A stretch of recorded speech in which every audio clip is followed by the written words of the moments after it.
Bismillahirrahmanirrahim. Assalamualaikum warahmatullahi wabarakatuh. Alhamdulillahirabbil alamin wassalatu wassalamu ala Rasulillah wa ala alihi wasallam. Amma ba'd.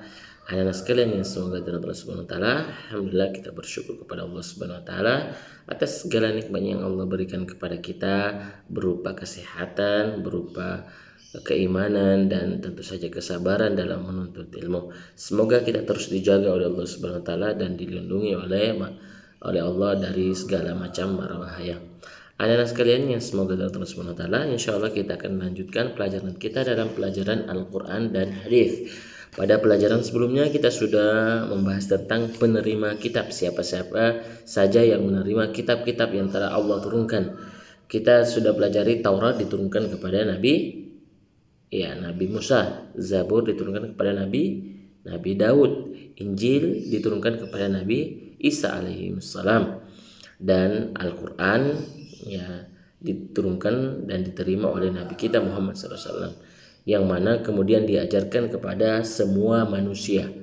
Jadi Al-Quran itu untuk semua manusia, sedangkan kitab-kitab lainnya, Taurat, Zabur, Injil itu hanya satu kaum saja, diperuntukkan hanya bagi satu kaum saja.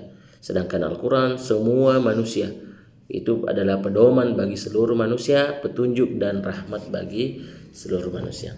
Sekarang kita akan mempelajari fungsi Al-Quran di pelajaran ketiga halaman 19. Fungsi Al-Quran. Nah, di antara fungsi Al-Quran adalah yaitu berita gembira. Sebagai berita gembira, Al-Quran datang dengan membawa begitu banyak berita gembira, dan di antara berita gembira yang Al-Quran kabarkan adalah yaitu tentang keadaan di dalam surga. Tentu saja ini adalah berita gembira yang memotivasi kita untuk selalu untuk beramal soleh, untuk bisa masuk ke dalam surga. Nah, dan tentu saja ketika Al-Quran membawa berita gembira, kabar gembira, tentu saja kabar itu pasti akan terjadi. Kenapa? Karena yang memberi kabar gembira adalah Allah Subhanahu wa taala, dan Allah tidak pernah mengingkari janji, mengingkari janjinya. Di dalam Al-Quran Allah Subhanahu wa taala menjanjikan bagi orang siapa saja yang mau masuk surga, memperoleh kabar gembira tersebut harus memenuhi syarat-syaratnya. Nah, apa syarat-syaratnya agar kita bisa mendapat kabar gembira tersebut?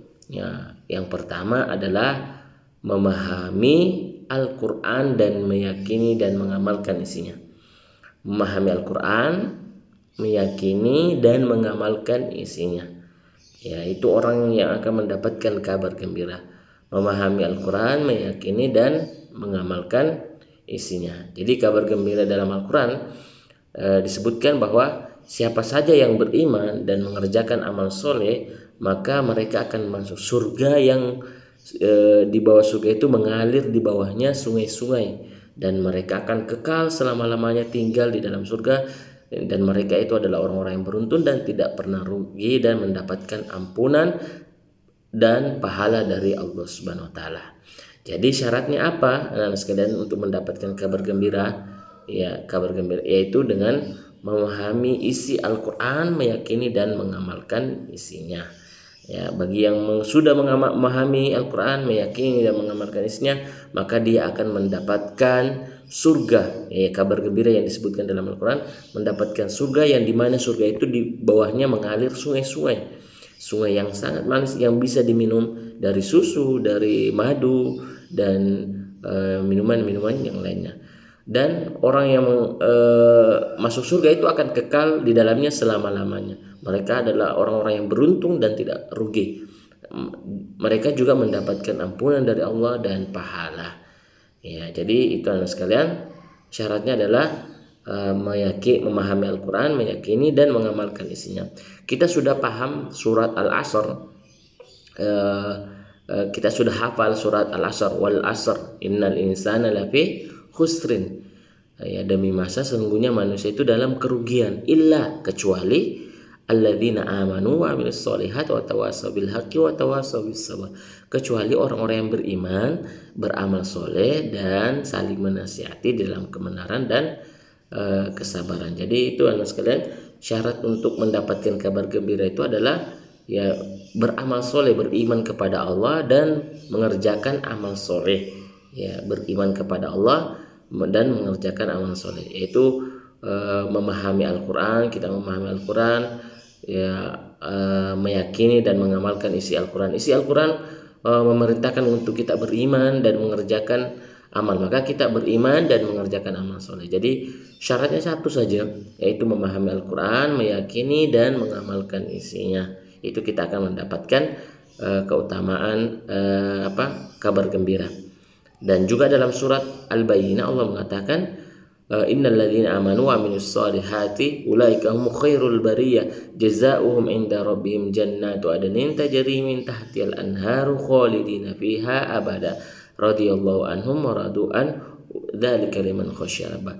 Orang-orang yang sesungguhnya orang-orang yang beriman dan beramal soleh, mereka itu adalah sebaik-baik makhluk. Balasan mereka di sisi Allah adalah surga yang mengalir di bawahnya sungai-sungai. Mereka kekal di dalamnya selama-lamanya. Ya, jadi itu orang yang beriman dan beramal soleh itu akan masuk di dalam surga Allah Subhanahu wa taala. Surga Aden, Jannatu Aden.